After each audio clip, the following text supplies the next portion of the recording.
Good morning, students, or good evening, wherever you are. I wanted to discuss sort of what we've done up to this point in the term, and then talk about this week.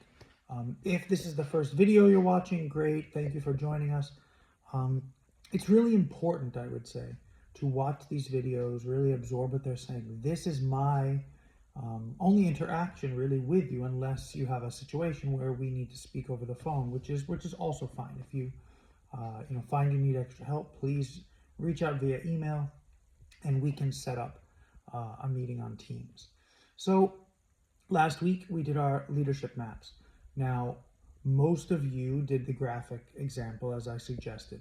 If you did not, please be sure that you can work within graphics within PowerPoint because there will be assignments this term where that is required. So the way the curriculum is built is to slowly sort of build those skills so that when you get to your final assignment or your second to last assignment, you will have that ability and you would have practiced it throughout the term. I want to talk a little bit about citations and references. So in-text citations are those found within the text. You can see examples of them in the announcements that I give you each week. You can see examples in other people's discussions. And the reference is at the bottom. The reference is the last page or the last paragraph. You always need both. You cannot have one without the other. The citation, the in-text citation, tells me what from the text you are is sourced, right? So there'll be a sentence and then an in-text citation, and it tells me that sentence right before or within the in-text citation is sourced material. The reference at the end tells me what the source is. So it will tell me, is this a reliable source? If I want to go look it up, I can look it up to make sure it was cited properly. If it's new information, this is also how I can learn from you. I can look up that source and maybe discover some new bit of information. So that's how those work. You always need both. And this is not a creative writing course, right? This is a course around finding concepts, whether it's in our text or in another source, and applying those concepts to your experience so you can then relate better to what your experience is and then make changes that are going to help you moving forward. So enough about citations and references. I expect to see them in all your work. It's part of post-secondary education. This week, we're talking about mission and culture. So you're going to be asked about a mission of an organization where you work or have worked. I understand that some companies might be very small and they don't have an official mission. If that's the case, mention that.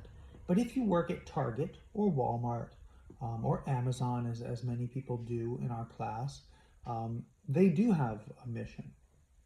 They do have a vision. They do have guiding principles. So when you talk about these, which you should, you must cite and reference them. If you work for Dan's, a video and cable installation, maybe they do have a formal mission and vision that's on their website. That's great. If they don't, please mention that, it's informal, but this is what you think it is. So then what you're going to do is take that information and then talk about how you can fit within that mission and vision. How are you seeing it played out? What are the artifacts within the company? And then how do those things interact with you? You're going to get to the point where you want to talk about your leadership style. Now, there are several leadership styles we've talked about. You take an assessment. I want to hear about it. Okay? I want to hear, are you a servant leader? Are you a democratic leader?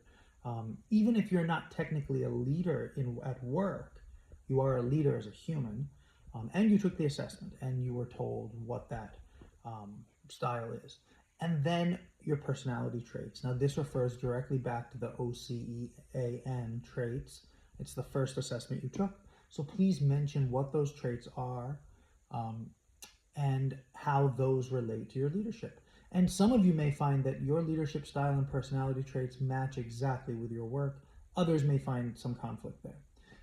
And make sure that you cite when you talk about our concepts, OCEAN, or when you talk about the leadership style, you need to cite. Now, I know this is a little confusing because in a sense you're talking about you, but you're not really. You're really talking about the assessment, and you don't own the assessment. You didn't create the Big Five. You didn't create the leadership assessment. So if you were just saying, my name is James Smith, and I'm a strong leader, I believe in collaborating with my team, then you don't need to cite that because you're just talking about yourself, and you are an expert in yourself, right?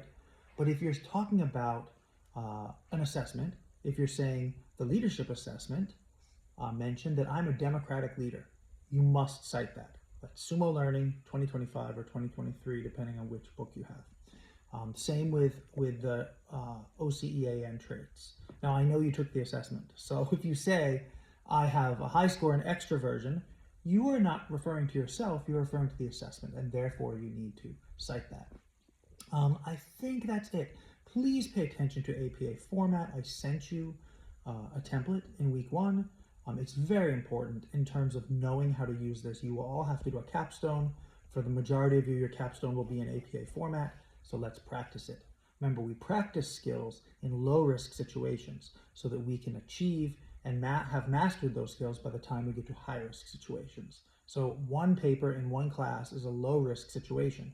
Your capstone is high-risk. So practice those skills throughout the term, throughout this class, throughout all the other classes. And then by the time you get to that very important assignment, that's kind of the top, of your experience here, you will have mastered that and it won't be an issue. Again, I appreciate your time. If you need something, please reach out. Please read the rubric, use the rubric. Please read the announcements, use the announcements. Please watch the videos and use the advice. Have a great week.